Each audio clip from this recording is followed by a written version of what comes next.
नमस्कार मित्रांनो, smart study Marathi या यूट्यूब चॅनलवर आपलं स्वागत आहे. तर मित्रांनो, आज आपण RRB NTPC साठी एक महत्त्वाची स्ट्रॅटेजी पाहणार आहे, ती म्हणजे मॅथ्सची स्ट्रॅटेजी. तर ही स्ट्रॅटेजी पाहत असताना आपण बुक्समधून किंवा व्हिडिओजमधून किंवा जर आपण कोणता जर कोचिंग क्लास वगैरे करत असेल तर त्यामधून किंवा त्याच्या ज्या नोट्स असतात त्याच्यामधून कशा पद्धतीने स्टडी करायचा हे पाहणार आहोत. याचबरोबर आपण मॅथ्सचा स्टडी करत असताना ज्या काही महत्त्वाच्या बेसिक गोष्टी आहेत, जसं की बेसिक कॅल्क्युलेशन, याचबरोबर जे काही PYQs आहेत त्याचं जे काही महत्त्व आहे ते आहे. याशिवाय सेक्शन मॉक टेस्ट कशा पद्धतीने सॉल्व्ह करायच्या, यानंतर एक्झाम माइंडसेट हे कसं बनवायचं, या गोष्टी डिटेलमध्ये पाहणार आहेत. त्यामुळे हा जो व्हिडिओ आहे हा एकदम महत्त्वाचा होणार आहे. तर या व्हिडिओमध्ये आपण काय पाहणार आहे हे एकदम थोडक्यामध्ये आपण पाहूया. तर यामध्ये आपण सर्वप्रथम पाहणार आहोत ते म्हणजे अभ्यासासाठी किती वेळ आहे. म्हणजे मॅथ्सची स्ट्रॅटेजी आपण पाहत असताना आपल्याकडे आता किती टाईम शिल्लक आहे आणि तर एक्झाम कधी होईल. याचबरोबर बेसिक कॅल्क्युलेशन जे काही मॅथ्ससाठी आवश्यक आहेत ते कोणकोणते आवश्यक आहेत, म्हणजे कोणती जे काही मस्ट आहेत, ज्या काही गोष्टी ज्या आपण मॅथ्सचा स्टडी करत असताना सुरुवातीला करणं फार आवश्यक आहे, त्या गोष्टी यामध्ये आपण डिस्कस करणार आहे. यानंतर जो काय मॅथ्सचा सिलेबस आहे त्याची सुरुवात कुठून करायची, म्हणजे कोणताही टॉपिक घेतला आपण, समजा जिओमेट्री घेतलं किंवा पर्सेंटेज घेतलं, असं कुठूनही चालू केलं तर असं चालणार नाही. तर मॅथ्सचा स्टडी करत असताना एक सायंटिफिक मेथड आहे, म्हणजे जे काही असे ठराविक टॉपिक्स आहेत त्या टॉपिकपासून जर तुम्ही सुरुवात केली असेल तर त्या टॉपिक्सचा फायदा तुम्हाला इतर टॉपिकमध्ये होत असतो. त्यामुळे कोणते टॉपिक सुरुवातीला करायचे, कोणते टॉपिक त्यानंतर दुसऱ्यांदा करायचे आणि कोणते टॉपिक तिसऱ्यांदा करायचे, हे आपण यामध्ये डिस्कस करणार आहे. यानंतर आपण पाहणार आहे की एक्झाम पॅटर्न, म्हणजे CBT 1 मध्ये जे काय RRB NTPCचा एक्झाम पॅटर्न आहे, यामध्ये मॅथ्सला किती मार्क आहेत आणि CBT 2 मध्ये मॅथ्ससाठी किती मार्क आहेत हे आपण पाहणार आहे. याची जी काठिण्य पातळी आहे त्याच्याबद्दल सुद्धा आपण थोडक्यात डिस्कस करणार आहे. यानंतर आपण पाहणार आहे की सिलेबस पूर्ण करण्याची जी राईट मेथड आहे, म्हणजे कोणतं पण बुक उचललं आणि त्यातून स्टडी चालू केला आणि त्याच्यानंतर दुसरा चॅप्टर आपण अभ्यासायला घेतला, त्याच्यानंतर तिसरा चॅप्टर अभ्यासायला घेतला. यामुळे काय होतं मित्रांनो, की जे आपण फर्स्ट चॅप्टर जो केलेला असतो तर त्याचं जे काय आपण बेसिक कन्सेप्ट वगैरे आपण ज्या समजून घेतलेल्या असतात त्या थोड्याफार विसरायला चालू होतात. तर यासाठी मॅथ्सचा पर्टिक्युलरली अभ्यास करत असताना जी काही पर्टिक्युलर मेथड आहे की त्या मेथडनं जर तुम्ही अभ्यास केला तर मॅक्सिमम चान्सेस असे आहेत की तुमच्या ज्या कन्सेप्ट आहेत त्या पूर्णपणे क्लिअर होतील आणि याचबरोबर जे काही नवीन क्वेश्चन्स, अवघड क्वेश्चन्स तुम्ही सॉल्व्ह केलेले आहेत, पर्टिक्युलर कशा पद्धतीने सॉल्व्ह करायचे हे तुम्ही आधी पाहिलेलं आहे, ते तुम्ही विसरणार नाही. याचबरोबर एक सर्वात महत्त्वाची गोष्ट ज्याच्याबद्दल कुणीही चर्चा करत नाही ते म्हणजे एक्झाम माइंडसेट.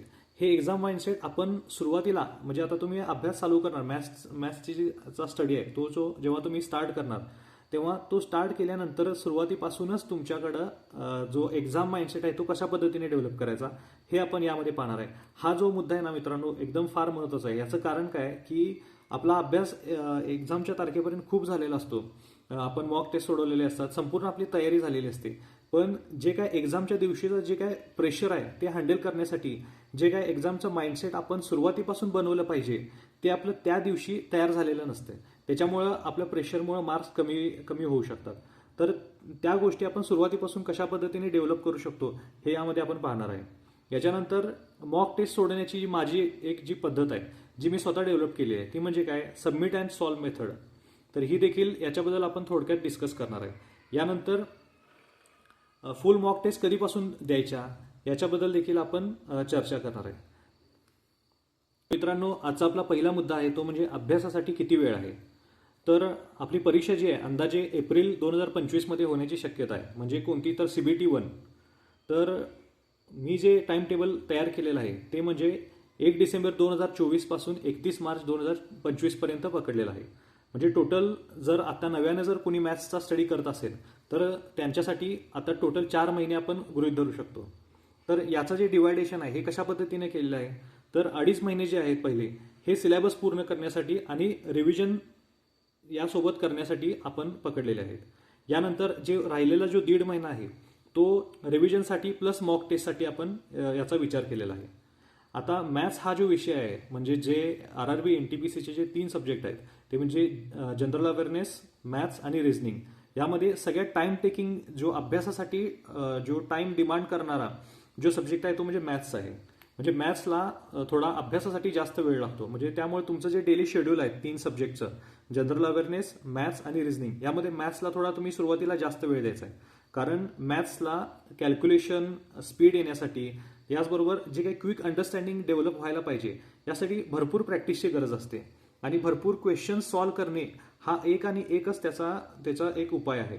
आणि याचबरोबर या सर्व गोष्टी जेव्हा तुमच्या होतील, म्हणजे कॅल्क्युलेशन स्पीड चांगलं येईल, एक्झाम म्हणजे प्रॉब्लेम सॉल्व्हिंग स्पीड वाढेल, याचबरोबर क्विक अंडरस्टँडिंग म्हणजे क्वेश्चन पाहिल्या पाहिल्या तुम्हाला जेव्हा लक्षात येईल की यामध्ये काय करायचं आहे, या सर्व गोष्टी एकदा चांगल्या पद्धतीने डेव्हलप झाल्या, त्यानंतर आपण जे काही ऑप्शन्स आहेत त्याच्यावरून ऑप्शन एलिमिनेट करून आपण काही क्वेश्चन सोडवू शकतो. ह्या गोष्टी आपल्याला ऑटोमॅटिक यायला चालू होतात. तर यासाठी आपण मॅथ्ससाठी टाइम देणं हे फार गरजेचं आहे. आणि यासाठी एकच ऑप्शन आहे, तो म्हणजे मॅथ्सची भरपूर प्रॅक्टिस करणे. आता यानंतर आपण पाहणार आहोत कॅल्क्युलेशन आणि बेसिक संबंधात काही गोष्टी आहेत त्या आपण पाहणार आहोत. आपला दुसरा मुद्दा आहे तो म्हणजे बेसिक कॅल्क्युलेशन्स. तर मॅथ्सचा स्टडी चालू करण्याच्या आधी काही महत्त्वाच्या गोष्टी आहेत ज्या आपण केलेल्या असणे किंवा त्याचा सराव असणे किंवा त्यामध्ये परफेक्ट असणे हे फार महत्त्वाचं आहे. तर यामध्ये काय काय गोष्टी आहेत, तर यामध्ये बेरीज आहे, वजाबाकी आहे, गुणाकार आहे, भागाकार आहे. आता तुम्ही म्हणाल बेरीज, वजाबाकी, गुणाकार, भागाकार तर आम्हाला येतच की, पण बेरीज म्हणजे तर साधी एका अंकाची किंवा 2 अंकाची बेरीज करणे असं नाही. तर तुम्ही तुमच्या अभ्यासामध्ये रोज अभ्यास करत असताना, मॅथ्सचा स्टडी करत असताना समजा तुम्हाला किंवा कोणताही स्टडी करत असताना तुम्हाला कंटाळा आला, तर तुम्ही एक 4 ते 5 असे एक्झाम्पल स्वतःच तयार करायचे. म्हणजे आता 3 अंकी संख्या घ्यायची, समजा आता मी इथं 342 घेतलं आणि प्लस इथं 129 घेतलं, असं काहीतरी संख्या घ्यायची आणि त्याची बेरीज करायची. तर असे काहीतरी एक 4 ते 5 असे गणितं लिहून काढायचे आणि त्याचे आपण स्वतःच बेरीज करायची. आणि यामुळं काय होतं, आपलं माइंडमध्ये कॅल्क्युलेशन जे होतं ना, याचा सराव आपल्याला चांगला होतो. तसंच वजाबाकीचं देखील करायचं. आणि तसंच गुणाकाराचं काय करायचं, तर 2 अंकी संख्या, आता 24 गुणिले 45 अशा 2 अंकी संख्या आपण लिहून घ्यायच्या. किंवा आता 77 गुणिले 31 अशा 2 अंकी संख्या घ्यायच्या. परत 3 अंकी संख्या घ्यायच्या. परत 3 अंकी संख्या घ्यायच्या. म्हणजे आता हे बघा, तर 331 म्हणजे 3 अंकी संख्येला 2 अंकी संख्येनं आपण समजा गुणायचं आहे. तर अशा पहिल्या 2 अंकी संख्येला 2 अंकी संख्येनं गुणणाऱ्या अशा एक 4 संख्या घ्यायच्या, स्वतः लिहून काढायच्या आणि त्याचा आपण गुणाकार करायचा. तसंच 3 अंकी संख्येला 2 अंकी संख्येनं गुणण्याच्या ज्या काय क्रिया आहेत, अशा ह्याची एक 4 गणितं स्वतःच तयार करायची आणि त्याचा आपण गुणाकार करायचा. तर अशा रोज एक 10 ते 15 मिनिट असे छोटे अशी प्रॅक्टिस करत राहायचं. याचबरोबर भागाकाराचं देखील तुम्ही तशा पद्धतीने भागाकार करायचा आहे. यामुळे काय होतं, रोजच्या रोज तुमचं जे काय कॅल्क्युलेशनचं जे काय प्रॅक्टिस आहे ते तुमचं रोजच्या रोज होणार आहे. म्हणजे माइंडला, तुमच्या ब्रेनला या बेरीज, वजाबाकी, गुणाकार, भागाकार याची एक्सरसाइज कंटिन्यू होत राहणार आहे.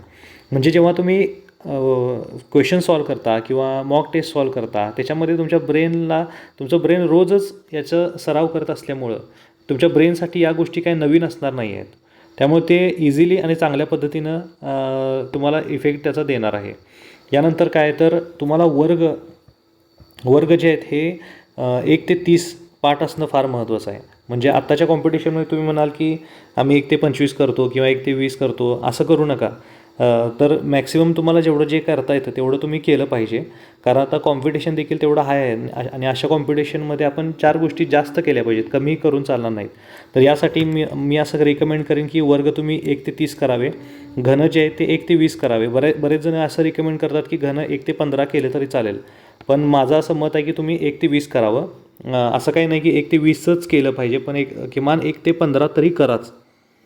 यानंतर पाढे जे आहेत ते बरेच जण असं रिकमेंड करतात की 1 ते 20पर्यंत पाढे तुम्हाला पाठ असले पाहिजेत, पण मी म्हणेन की 1 ते 30 पाढे तुम्हाला पाठ असावेत. म्हणजे तुम्ही ॲटलिस्ट प्रयत्न तरी करा. बऱ्याच जणांना 1 ते 20 पाढे पाठ असतात, पण माझं असं मत आहे तुम्ही पुढचे जे काय आहे 21 ते 30पर्यंतचे जे काय पाढे आहेत तेच देखील तुम्ही पाठ करण्याचा प्रयत्न करा.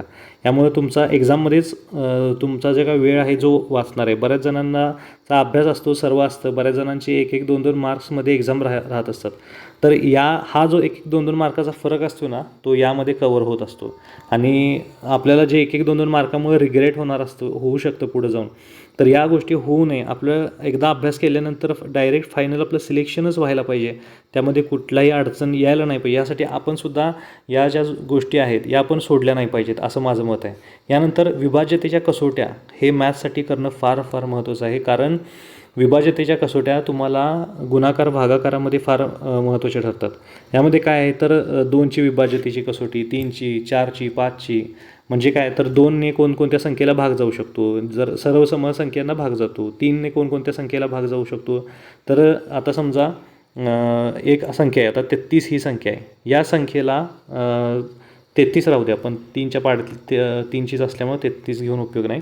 आता समजा आपण 42 ही संख्या घेऊया, तर या संख्येला 3 भाग जातो का नाही हे आपण बघून कसं ओळखायचं. तर 3ची विभाज्यतेची कसोटी काय आहे तर दिलेली संख्यांची जी अंकांची बेरीज आहे त्या बेरजेला जर 3ने भाग जात असेल तर त्या संपूर्ण संख्येला 3ने भाग जाणार. आता या ठिकाणी काय आहे तर 42 ही संख्या आहे. यामध्ये अंक कोणकोणता आहे तर 4 आणि 2 हे 2 अंक आहेत. तर यांची बेरीज काय होते, 4ची आणि 2ची बेरीज काय होते तर 6 होते. किती होते, 6 होते. तर या 6ला 3 जर भाग जात असेल, म्हणजे यातल्या दिलेल्या ही जी संख्या या संख्येला प्रत्येक अंकाची बेरीज केल्यानंतर त्या बेरजेला जर 3ने भाग जात असेल तर या संख्येला 3ने भाग जातो. ही झाली 3ची विभाज्यतेची कसोटी. याचबरोबर 5ची विभाज्यतेची कसोटी काय आहे तर ज्या संख्येच्या एकक स्थानी 0 किंवा 5 हा अंक असेल तर त्याला 5ने भाग जातो. तर अशा पद्धतीने तुम्हाला गुणाकार भागाकारामध्ये या ज्या काही विभाज्यतेच्या कसोटी आहेत त्या तुम्हाला फार उपयोगी पडतात. त्यामुळं या सर्व गोष्टी आहेत, या ज्या काही गोष्टी आहेत या तुम्ही कॅल्क्युलेशनसाठी करणे फार महत्त्वाचं आहे. याचबरोबर बीजगणितची जी काही सूत्रं आहेत, म्हणजे आता a+b² अशी जी काही सूत्रं आहेत, जी तुम्हाला बीजगणितचा अभ्यास केल्यानंतर तुम्हाला लक्षात येईल की यामध्ये काही सूत्रं आहेत ती. तर ही जी सूत्रं आहेत ती सेपरेटली तुम्ही लिहून ठेवली पाहिजेत आणि ती लिहून तुम्ही त्याचा सराव केला पाहिजे. आता मी अभ्यास करत असताना मी एक 4 ते 5 पेजेसमध्ये सर्व प्रकारची सूत्रांचा एक चार्ट तयार केला होता. तर मी येणाऱ्या काळामध्ये तो चार्ट देखील आपल्या टेलिग्राम चॅनलच्या लिंकवरती नक्की शेअर करतो. यानंतर स्टॅटिस्टिक्समध्ये जे काही मीन, मीडियन, मोड आहे, म्हणजे मध्यक, बहुलक याचे 3च फक्त सूत्र आहेत. तर ते देखील तुम्ही जर केले तर तुम्हाला त्या फक्त सूत्रांवरती तुम्हाला क्वेश्चन्स सॉल्व्ह होणार आहेत. पण त्याच्या आधी तुम्ही थोडंफार बेसिक करून ते समजून घेतलं पाहिजे. यानंतर त्रिकोणमितीचा जो काय चार्ट आहे, म्हणजे sin 30 काय, sin 30ची व्हॅल्यू काय, sin 90ची व्हॅल्यू काय, cos 30ची व्हॅल्यू काय, हा चार्ट तुम्ही तयार करून तो रोज एकदा डोळ्याखालून घातला पाहिजे. त्रिकोणमितीची जी काय सूत्रं आहेत, म्हणजे sin² + cos² θ = 1 ही जी काय अशी सूत्रं आहेत, ही सूत्रं तुम्हाला पाठ असली पाहिजेत. क्षेत्रफळाची जी काही सूत्रं आहेत, म्हणजे त्रिकोणाचे क्षेत्रफळ, चौकोनाचे क्षेत्रफळ, समलंब चौकोनाचे क्षेत्रफळ, वर्तुळाचे क्षेत्रफळ, याचबरोबर इतर जे काही क्षेत्रफळाशी रिलेटेड सूत्र आहेत याचा चार्ट करून तुम्ही ती रोज जर एका ठराविक टायमिंगला 10 मिनटामध्ये तुम्ही ह्या गोष्टी डोळ्याखालून घालू शकता. आणि अशा गोष्टी आपण जर परत डोळ्याखालून घालत असाल तर त्या चांगल्या पद्धतीने आपल्या लाँग टर्म लक्षात राहू शकतात. तर या मॅथ्सचा स्टडी करत असताना या गोष्टी तुम्ही लक्षात ठेवा आणि याकडं विशेष लक्ष द्या, याकडं दुर्लक्ष करू नका. आता आपण जाऊया आपल्या तिसऱ्या मुद्द्याकडे. तर आजचा आपला तिसरा मुद्दा आहे तो म्हणजे आपला जो सिलॅबस आहे तो कशा पद्धतीने कवर करायचा आहे. म्हणजे मॅथ्सचे जे काही टॉपिक्स आहेत ते कोणताही टॉपिक आपण पहिला करून चालेल का. समजा आपण डायरेक्टली समजा वयवारी किंवा चक्रवाढ व्याज हे जर असे जे चॅप्टर डायरेक्टली करायला घेतले किंवा त्रिकोणमिती किंवा इतर असे करायला घेतले तर त्याचा फायदा आपल्याला किती होईल आणि किती होणार नाही, या सर्व गोष्टी आपल्याला माहीत असणं फार महत्त्वाचं आहे. त्यासाठीच मी एक क्रम ठरवला आहे की या क्रमानं जर तुम्ही अभ्यास केला तर तुम्हाला हे जे काय असे चॅप्टर्स आहेत, म्हणजे आता इथं मी 3 प्रकारचे टेबल केलेले आहेत. त्यामध्ये पहिला टेबल, दुसरा आणि तिसरा. तर हे जो पहिला टेबल दिलेला आहे यामधील जे चॅप्टर्स आहेत ते म्हणजे नंबर सिस्टम, संख्या पद्धती, बॉडमास, सोपे रूपद्या, शेकडेवारी, सर्ट्स अँड इंडायसेस, गुणोत्तर आणि प्रमाण, सरासरी, लसावी मसावी, बीजगणित, शेष सिद्धांत, हे जे चॅप्टर्स जे आहेत हे चॅप्टर जर तुम्ही सुरुवातीला आधीच करून घेतले तर हे चॅप्टर्स असे आहेत की याचा फायदा तुम्हाला इतर चॅप्टर्समध्ये होणार आहे. आता शेकडेवारी हा जो चॅप्टर आहे याचा तुम्हाला प्रत्येक चॅप्टरमध्ये फायदा होणार आहे. बॉडमासचा फायदा तुम्हाला कॅल्क्युलेशनमध्ये होणार आहे. नंबर सिस्टमचा यामध्ये ज्या विभाज्यतेच्या कसोट्या वगैरे या सर्व यामध्ये येतात याचा देखील फायदा तुम्हाला होणार आहे. सिम्प्लिफिकेशनचा फायदा तुम्हाला कॅल्क्युलेशनसाठी होणार आहे. गुणोत्तर आणि प्रमाण तुम्हाला रेशो मेथडने वेगवेगळी गणिते सॉल्व करण्यासाठी होणार आहे. सरासरी याचा देखील तुम्हाला नफा तोटा, चक्रवाढ व्याज, वयवारी यामध्ये फायदा होणार आहे. लसावी मस्सावी हा जो चॅप्टर आहे याचा फायदा तुम्हाला टाईम अँड वर्क म्हणजे हे वेळ आणि कार्य, त्यानंतर रेल्वे संबंधीचे जे काही प्रश्न आहेत वेळ आणि अंतर यामध्ये होणार आहे. तर अशा पद्धतीने जर तुम्ही अभ्यास केला तर कमी वेळामध्ये तुमचा सिस्टमॅटिक स्टडी होणार आहे. त्यामुळे सुरुवातीला तुम्ही हे चॅप्टर करावे. यानंतर तुम्ही हे जो दुसरा चार्ट दिला आहे यामधील चॅप्टर करा आणि त्यानंतर शेवटी तुम्ही ह्या तिसरा जो चार्ट दिलेला आहे यामधील तुम्ही क्वेश्चन करा. तर आता हे करत असताना अरिथमेटिक म्हणजे अंकगणितातील जे काही चॅप्टर्स आहेत म्हणजे थोडक्यात काय शेकडेवारी, हे वेळ आणि अंतर, वयवारी, चक्रवाढ व्याज, हे जे काही चॅप्टर्स आहेत हे तुम्ही एकदम चांगल्या पद्धतीने करा. आणि त्याच्यानंतर मग तुम्ही हे बाकीचे जे काय मेजरमेंट, त्रिकोणमिती हे सगळे चॅप्टर तुम्ही करू शकता. तर यानंतर आता आपण पाहणार आहोत आपला चौथा मुद्दा. आता आपला चौथा मुद्दा जो आहे तो आहे एक्झाम पॅटर्न. आता कोणत्याही परीक्षेचा अभ्यास करत असताना आपल्याला एक्झाम पॅटर्न देखील माहीत असणं महत्त्वाचं आहे. तसं पाहता तुम्हाला एक्झाम पॅटर्न हा माहीतच असेल, पण तरी देखील आपली स्ट्रॅटेजी जी आहे मॅथ्सची ही पूर्णपणे जर कुणाला माहिती नसेल किंवा कुणी विसरले असेल तर त्यांना एक रिकॉल व्हावं यासाठी आपण हा एक्झाम पॅटर्न हा मुद्दा यामध्ये घेतलेला आहे. तर एक्झाम पॅटर्नमध्ये CBT 1साठी मॅथ्ससाठी 30 क्वेश्चन्स आहेत, 30 प्रश्न आहेत आणि मार्क आहेत 30. आणि टोटल आपल्याला मॅथ्स, रिझनिंग आणि GA मिळून आपल्याला टोटल 100 प्रश्न आहेत आणि टोटल मार्क देखील 100 आहेत. आणि CBT 1ला आपल्याला वेळ किती आहे तर 90 मिनिट आहे. म्हणजे 100 प्रश्नासाठी आपल्याला 90 मिनिट वेळ आहे. आणि या ठिकाणी CBT 2मध्ये तुम्ही पाहू शकता सर CBT 2ला मॅथ्स हा जो सब्जेक्ट आहे हा 35 यामध्ये 35 क्वेश्चन आहेत आणि ते 35 मार्कासाठी आहेत. आणि टोटल मॅथ्स, रिझनिंग आणि GA हे टोटल क्वेश्चन्स असणार आहेत 120 आणि त्याचे टोटल मार्क्स असणार देखील आहेत ते 120च असणार आहेत. पण या ठिकाणी तुम्ही पाहू शकता की CBT 1मध्ये 100 क्वेश्चन्स आहेत आणि त्याला 90 मिनिटं आहेत आणि CBT 2मध्ये 120 प्रश्न आहेत आणि 90 मिनिट आहेत. तर या ठिकाणी CBT 1 आणि CBT 2 या दोन्हीचा जो मॅथ्सचा जो सिलेबस आहे तो सेमच आहे, त्यामध्ये कोणताही फरक नाही आहे. CBT 2मध्ये थोडेफार स्ट्रेट फॉरवर्ड क्वेश्चन विचारले जातात आणि CBT 1मध्ये थोडेफार स्ट्रेट फॉरवर्ड क्वेश्चन विचारले जातात. आणि CBT 2मध्ये जे क्वेश्चन विचारले जातात ते थोडेफार किंचित कॅल्क्युलेटिव्ह असतात. म्हणजे थोडेफार तुम्हाला कॅल्क्युलेशन थोडं जास्त करावं लागू शकतं, थोडासा तुम्हाला तुमचा टाईम कन्झ्युम होऊ शकतो. तर या ठिकाणी वेळसुद्धा कमी आहे आणि क्वेश्चन्स जास्त आहेत. तर हा जो फॅक्टर आहे हा एकदम डिमांडिंग फॅक्टर आहे. आणि याच ठिकाणी जे काय तुम्ही जे बेसिक कॅल्क्युलेशनचे जे काय करून ठेवलेले आहेत किंवा स्पीडचे टेक्निक आहेत किंवा इलिमिनेशन मेथड आहे या सर्व गोष्टी तुम्हाला या ठिकाणी उपयोगी पडणार आहेत. यानंतर आपण पाहूया आपला पुढचा मुद्दा. त्यानंतर आपला पाचवा मुद्दा आहे तो म्हणजे सिलेबस पूर्ण करण्याची राईट मेथड. आता सिलेबस पूर्ण करण्याच्या काही स्टेप्स आहेत. त्या म्हणजे काय, जर आपण नवीन अभ्यास जर स्टार्ट करत असेल तर आपण कोणकोणत्या पद्धतीने स्टार्ट करू शकतो किंवा कशामधून अभ्यास करू शकतो. तर पहिली गोष्ट आहे ती म्हणजे बुक्समधून करू शकतो किंवा यूट्यूबवरचे किंवा पेड व्हिडिओज आहेत त्याच्यामधून करू शकतो किंवा कुणी असे असेल ज्यांनी कोचिंग क्लास लावलेला आहे. आणि तर यानंतर आपल्याला काय करायचं आहे तर नोट्स पाहायचे आहेत. यानंतरची पुढची स्टेप आहे ती म्हणजे रिव्हिजन आणि यानंतरची पुढची स्टेप आहे ती म्हणजे PYQ बुक सॉल्व्ह करणे आणि यानंतर आहे सेक्शन वाईज मॉक टेस्ट देणे. तर या ज्या स्टेप्स आहेत या कशा पद्धतीने तुम्ही त्याचा उपयोग करून घेऊ शकता हे आपण आता डिटेलमध्ये पाहायचं आहे. तर यामध्ये पहिली स्टेप आहे ते म्हणजे बुक्स किंवा व्हिडिओज किंवा कोचिंग क्लास याच्यामधून स्टडी करणे. तर यामध्ये तुम्ही काय करू शकता तर सर्वात महत्त्वाचं तुमचे बुक्स किंवा व्हिडिओज हे तुमचे फिक्स असले पाहिजेत. म्हणजे मी कोणत्या शिक्षकाकडून शिकणार आहे यूट्यूबवरच्या किंवा कोणता पेड कोर्स घेणार आहे किंवा कोणत्या कोचिंग क्लासमधून मी शिकणार आहे ह्या सर्व गोष्टी तुमच्या फिक्स असल्या पाहिजेत. त्या तुमच्या म्हणजे मेन गोष्टी त्या गोष्टी असल्या पाहिजेत आणि त्या चेंज करता कामा नये. एखादा सब्जेक्ट जर असेल, एखादा पर्टिक्युलर टॉपिक असेल तो तुम्हाला समजत नसेल तर तेवढ्यापुरतं तुम्ही दुसरा एखादा व्हिडिओ पाहून त्याच्या नोट्स वगैरे काढू शकता, पण तुमचा जो बेस आहे तो सेम असला पाहिजे. तर यामध्ये काय आहे तर यामध्ये फ्री यूट्यूबवरचे काही व्हिडिओज आहेत. याचबरोबर ऑनलाईन कोर्स जर कोणी परचेस केलेला असेल तर ते त्यांनी पाहू शकतात, किंवा कोचिंग क्लासच्या नोट्स असतील त्या तुम्ही पाहू शकता. आता जेव्हा तुम्ही बुकमधून किंवा व्हिडिओमधून किंवा क्लासमधून स्टडी करता, तेव्हा तुमचा समजा बुक, आपण एक एक्झाम्पल घेऊया, तर बुकमधून तुम्ही जर अभ्यास करत असाल तर पहिला चॅप्टर तुम्ही कंप्लीट केला, तो चॅप्टर कंप्लीट केल्यानंतर समजा पर्सेंटेज चॅप्टर तुम्ही करत आहात आणि त्याचे सर्व बेसिक क्वेश्चन्स सगळे कंप्लीट केले, म्हणजे 10 ते 15 क्वेश्चन्स असतील, त्यामध्ये वेगवेगळे टाईप्स असतील, तर ते तुम्ही कंप्लीट केले.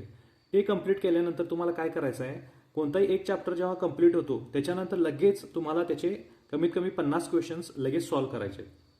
लगेच सॉल्व्ह का करायचे, त्याचा काय फायदा होतो, तुम्ही ज्या काही कन्सेप्ट शिकलेला असता त्या 50 क्वेश्चनमध्ये लगेच इम्प्लिमेंट होतात. त्या क्वेश्चनमध्ये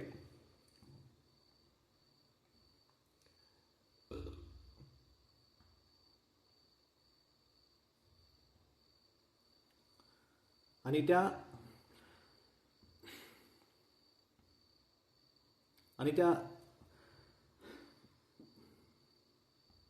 लगेच इम्प्लिमेंट झाल्यामुळं तुमचं जे काय बेसिक, जे तुम्ही 10 ते 15 क्वेश्चन्स किंवा जे काय बेसिक चॅप्टरचे कन्सेप्ट शिकलेले असतात त्याचं इम्प्लिमेंटेशन लगेच झाल्यामुळं तुमच्या ज्या कन्सेप्ट आहेत त्या काही काळापुरतं तिथे स्ट्रॉंग होऊन जातात आणि त्याचं जे अंडरस्टँडिंग आहे, म्हणजे जे बेस आहे तो एक चांगला बनून जातो. त्यामुळे कोणताही चॅप्टर तुम्ही त्याचा बेसिक केला, समजा बुक्समधून केला किंवा व्हिडिओजमधून केला किंवा तुमच्या कोचिंग क्लासमध्ये जरी झाला असेल तरी त्याचे कमीत कमी 50 क्वेश्चन्स तुम्ही लगेच त्याच दिवशी सॉल्व्ह करणं गरजेचं आहे. यानंतर काय करायचं आहे, यानंतर तुम्ही जे काय तुम्ही टॉपिक्स तुम्ही कंप्लीट करता तर त्याचे नोट्स बनवायचे. आता या टॉपिकचे नोट्स कसे बनवायचे हे फार महत्त्वाचं आहे. हे मी स्वतः वैयक्तिकरित्या मी या गोष्टी करायचो आणि याचा फायदा मला एक्झामच्या आधी शेवटी किंवा शेवटच्या 1 महिन्यामध्ये याचा मला फार फायदा व्हायचा, कारण यामुळे वेळ फार वाचतो. तर हे नोट्स कशा बनवायच्या मॅथ्सच्या, तर पहिला काय करायचं, जेव्हा ही पहिली स्टेप तुमची कंप्लीट होणार आहे, ही पहिली स्टेप कंप्लीट झाल्यानंतर तुम्ही जे पहिला बेसिक 10 ते 15 क्वेश्चन सॉल्व्ह केला, त्यानंतर 50 क्वेश्चन सॉल्व्ह केला, यानंतर तुम्हाला हे लक्षात येणार आहे की सिमिलर टाईपचे क्वेश्चन्स कुठले म्हणजे या 50 प्रश्नामध्ये सुद्धा एक असे काही क्वेश्चन्स असणार आहेत की हा क्वेश्चन या टाईपचा आहे, हा क्वेश्चन या टाईपचा आहे, म्हणजे या 50 क्वेश्चन्स देखील एक 10 टाईपमध्ये डिवाइड होणार आहे तुमचा ऑटोमॅटिक.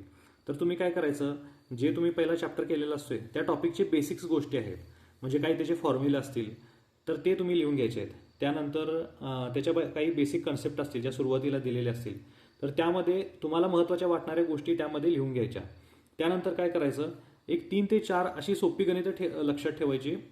3 ते 4 सोपी गणित आहेत ती त्या तुमच्या नोट्समध्ये लिहून ठेवायची, जेणेकरून तुम्ही नव्यानं जेव्हा ते पाहता तेव्हा ती 3 ते 4 गणितं सोडवल्यानंतर त्याच्या ज्या काही कन्सेप्ट आहेत त्या तुमच्या ऑटोमॅटिक 3 ते 4 गणितामध्ये रिकॉल होऊन जाणार आहे.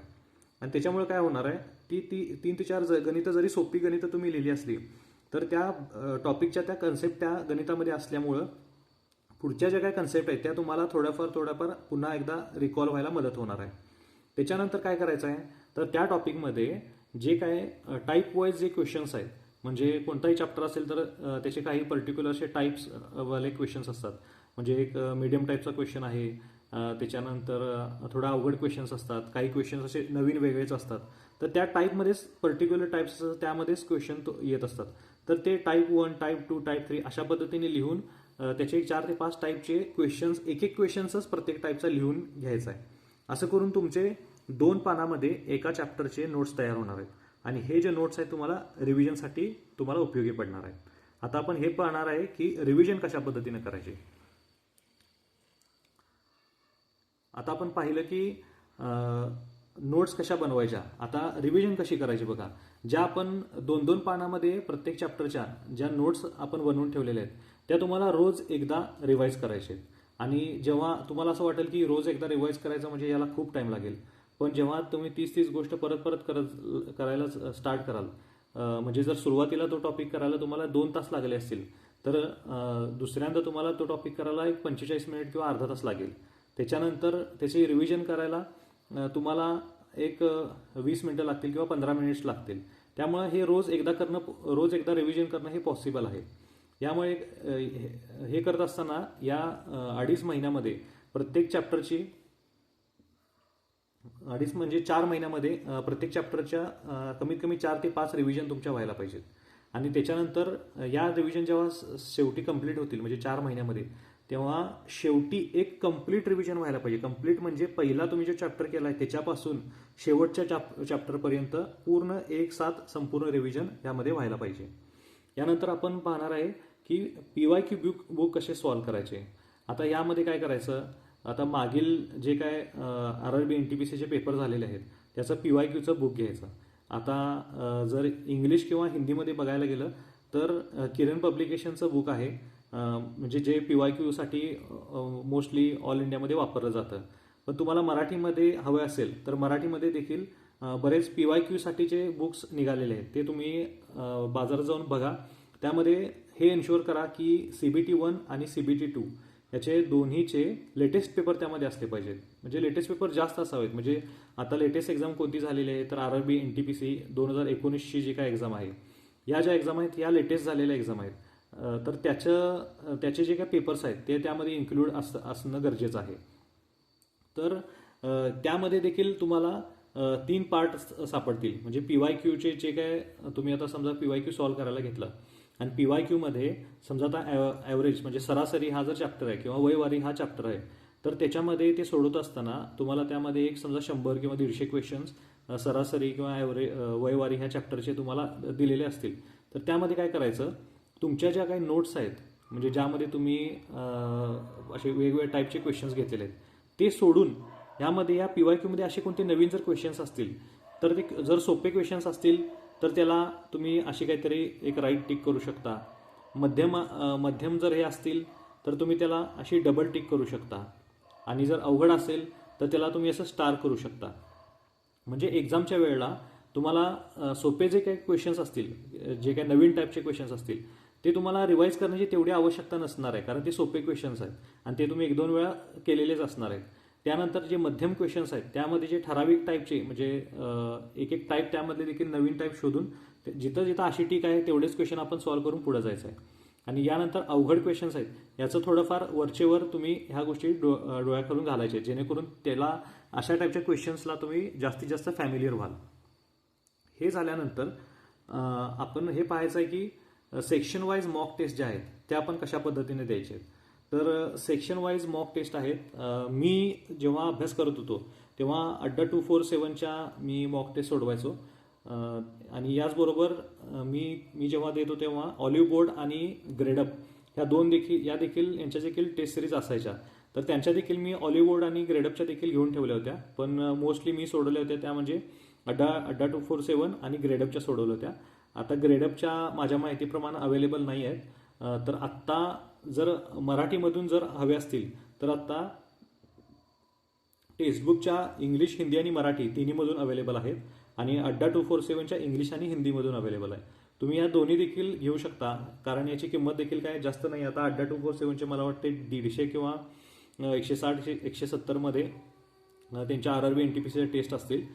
टेक्स्टबुकबद्दल मला त्याच्या प्राईसबद्दल माहिती नाही, पण याचं एक चांगली गोष्ट आहे ती म्हणजे या टेस्ट मराठीमध्ये अवेलेबल आहेत आणि याच्या भरपूर सेक्शनल टेस्ट देखील आहेत.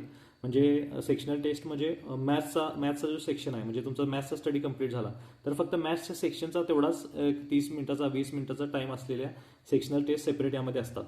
यामध्ये काय करायचं, जे मॉकसाठी तुम्ही एक सेपरेट वही घालायची आणि त्या वहीमध्ये वहीचं नावच द्यायचं की मॉक टेस्ट नोट्स असं त्या वहीला तुम्ही नाव देऊ शकता. आणि त्यामध्ये काय करायचं, जेव्हा तुमची मॉक टेस्ट सोडून होणार आहे आणि ती मॉक टेस्ट सोडून झाल्यानंतर जे काय नवीन क्वेश्चन्स तुम्ही बघितलेले आहेत म्हणजे तुमचे PYQ बुकमध्ये देखील नाही आहेत किंवा तुम्ही जे काय आधी बुक किंवा व्हिडिओज किंवा कोचिंगमध्ये तुम्ही जे काय मटेरियल सॉल्व्ह केलेलं आहे ते सोडून जर काय नवीन असे क्वेश्चन जर तुम्हाला काही बघायला मिळाले तर ते तुम्ही मॉक टेस्टचे जे बुक आहे त्याच्यामध्ये तुम्ही लिहून ठेवायचे. आता तुम्हाला असं वाटेल की एवढं सगळं कधी करत बसायचं, पण ऑलरेडी आपण बुक्समधील काही रिवाईज केलेले नोट्स बनवले आहेत. त्याच्यानंतर PYQमध्ये काही थोडेफार टिक करून ठेवलेले आहेत. हे सोडून असे काहीच एका दुसरे प्रत्येक मॉकमध्ये क्वेश्चन्स असणार आहेत जे नवीन असू शकतात. त्यामुळं काय हे जास्त क्वेश्चन होणार नाही आहेत. याचा फायदा काय होणार आहे, कोणताही क्वेश्चन जो नवीन टाईपचा आहे जो तुम्हाला एक्झाममध्ये येऊ शकतो हा तुमच्याकडून मिस होणार नाही आहे.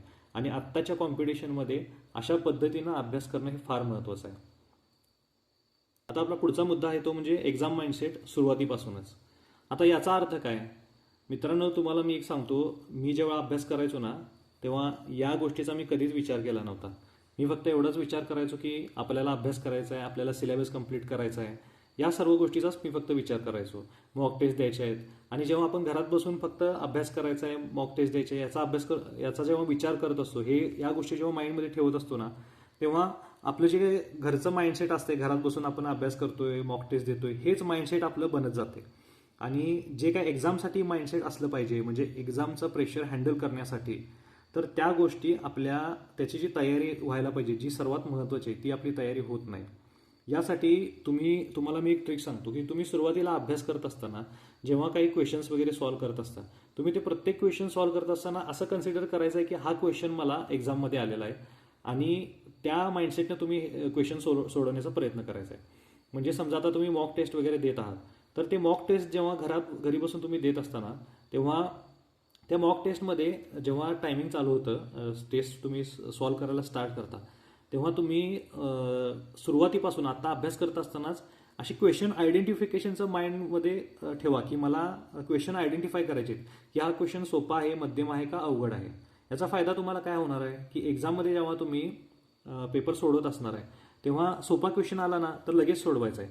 जर मीडियम क्वेश्चन आहे की हा क्वेश्चन मला येतोय पण जरासा थोडाफार याला टाइम लागणार आहे, त्यामुळे आपण हा काय करायचा नंतर सोडवायचा आहे. जर अवघड क्वेश्चन असेल, थोडाफार आउट ऑफ बॉक्स असेल, म्हणजे जो आपल्या बघण्यामध्ये नाही आहे, तो शेवटी पाहण्यासाठी ठेवायचा आहे किंवा स्किप करायचा आहे, किंवा एखादा तो एकदम नवीनच प्रश्न आहे, तर असा प्रश्न एकदम शेवटीसाठी ठेवायचा आहे.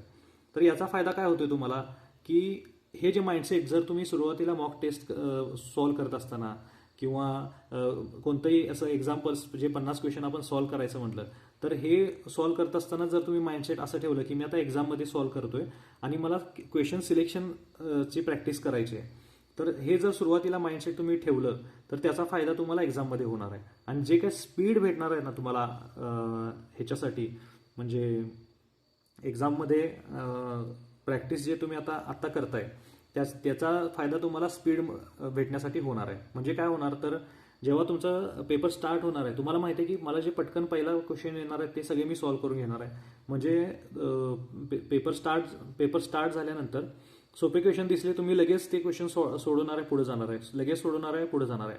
याच्यामुळे काय होणार आहे, तुमचा जो काय फर्स्ट राऊंड आहे, जे काय लास्टपर्यंत तुम्ही जाणार आहे, हे फास्टमध्ये जाणार आहे. त्याच्यानंतर दुसरा राऊंड तुमचा चालू होणार आहे. म्हणजे एक तुम्हाला तिथं कॉन्फिडन्स असणार आहे की माझा फर्स्ट राऊंड आता कंप्लीट झालेला आहे आणि आता मी सेकंड राऊंड घेणार आहे. तर याच्यामध्ये जे मध्यम लेवलचे क्वेश्चन्स आहेत हे तुम्ही सेकंड राऊंडमध्ये कंप्लीट करू शकता. आणि त्याच्यानंतर जर राहिला टाइम तर तुम्ही हे अवघड क्वेश्चन्स टॅकल करू शकता. आणि याची जर तुम्ही सवय सुरुवातीपासूनच जर लावली तर तुम्ही कॉम्पिटिशनमध्ये तुम्ही फार पुढे जाणार आहे. कारण बऱ्याच विद्यार्थ्यांनी याची प्रॅक्टिस किंवा हे जे एक्झाम माइंडसेट आहे याचा विचार कधीच केलेला नसतो.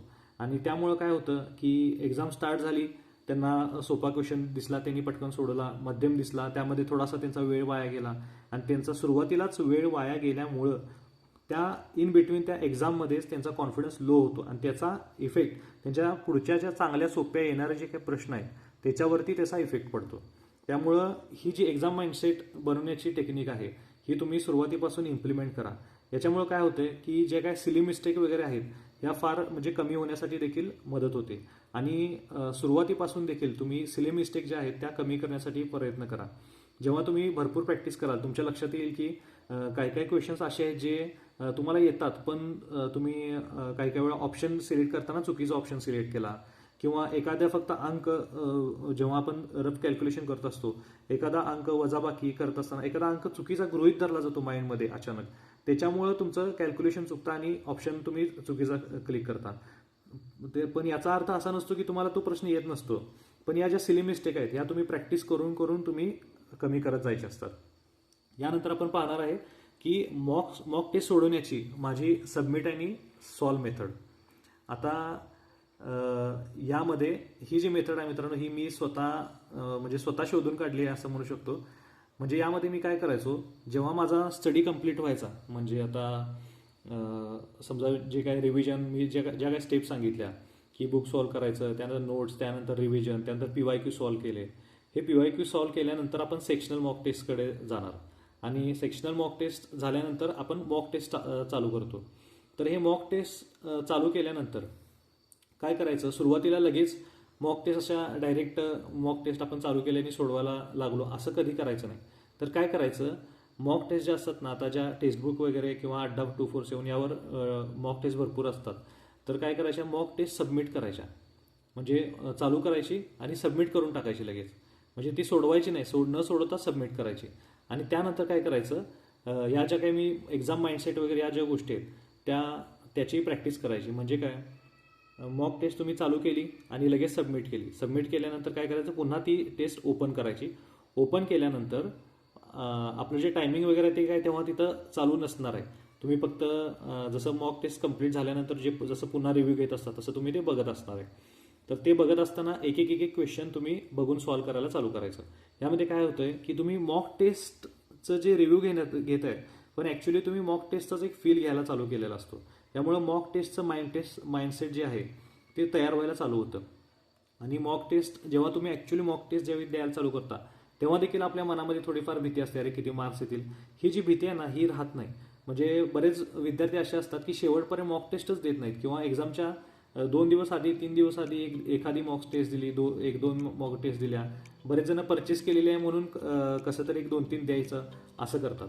तर तसं करण्यापेक्षा तुम्ही मॉक टेस्ट सुरुवातीला डायरेक्ट न देता पहिला सबमिट करा, म्हणजे चालू करून सबमिट करा आणि त्यानंतर पुन्हा चालू करून ते विदाऊट टायमिंग तुम्ही फक्त ते त्यातले क्वेश्चन्स फक्त सॉल्व्ह करत जावा.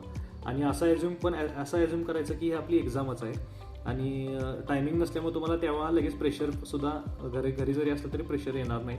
तुम्ही ते इझिली सॉल्व्ह करू शकणार आहे. आणि ते करत असताना तुम्ही एक्झाम माइंडसेटचा देखील तिथं विचार माइंडमध्ये ठेवायचा. आता फुल मॉक टेस्ट तुम्ही कधीपासून चालू करायच्या, तर जेव्हा तुमच्या सेक्शनल मॉक टेस्ट कंप्लीट होणार आहेत आणि हे जी सबमिट अँड स्टार्ट मेथड, या मेथडने तुमचे एक 5 ते 6 मॉक टेस्ट जेव्हा तुम्ही सोडून होणार आहेत आणि तुम्हाला आता आत्मविश्वास येईल की आता आपण फुल मॉक टेस्ट चालू करूया, तेव्हा तुम्ही फुल मॉक टेस्ट सुरुवात करायची आहे.